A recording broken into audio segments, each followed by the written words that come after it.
Aquí estàvem parlant de clàssics, doncs nosaltres també ens ocupem de novetats musicals. En aquest cas, Malson Atmosfèric és el nom d'un cantant de Girona, en aquest cas que acaba de publicar un tema en solitari que es diu La Ciutat, i en volem saber una mica més. Per això tenim els nostres companys i la nostra companya de Televisió de Girona. Què tal? Molt bona tarda, explica'ns. Doncs bona tarda, efectivament. Avui estem aquí a l'Espai La Marfà de Girona amb Malson Atmosfèric, que ha publicat el seu nou senzill del seu disc. Digue'm? Sí, que ens explicarà la ciutat. Avui estem aquí en Manel, que ens explicarà qui és Malson i d'on ve aquest nom tan peculiar. Clar, doncs Malson Atmosfèric ve per allà el 2016-2017, quan jo era molt seguidor d'un artista de rap que es diu Senyor Oca, i aquest tenia una cançó que es deia Malsons Atmosfèrics, i ens vam fer molt amics, i un dia la vam rapejar junts i em va dir, tio, ets el Malson Atmosfèric, no? I d'aquí ja va com néixer tota la història i l'inici d'aquesta petita aventura en el món de la música urbana. Fa poquet que heu tret el nou senzill La Ciutat. De què parla? Què vol transmetre aquesta cançó?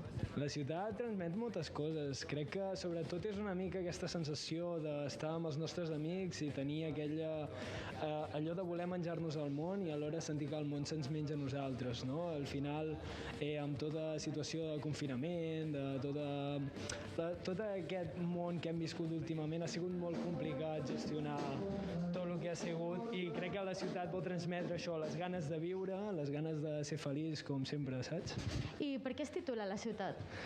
Bueno, era o dir la ciutat o dir deixeu estar. Al final, crec que era una mica aquest sentit de la ciutat és on som i on vivim, saps?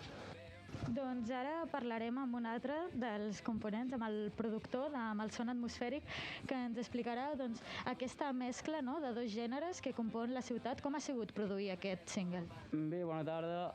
Bàsicament, vam estar un dia que volíem fer un rock i ell tenia una lletra molt ben parida, i llavors vam voler fer-li una volta, bàsicament, i passar un gènere rock. Llavors jo vaig fer un parell o quatre d'acords, li vam passar al nostre guitarrista, l'Sneaky, ell ens va fer la guitarra i llavors a partir d'aquí vam fer tota la cançó.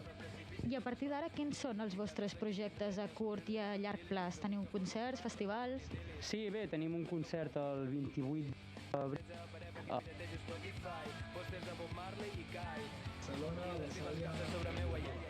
A la sala, com? Heliogàbal, vale, perdó. Però això, 28 d'abril, i llavors, a partir d'aquí, suposo que tindrem més projecció de futur, i vers discos, estem treballant en un. I què podem esperar de la resta? Com són les altres cançons?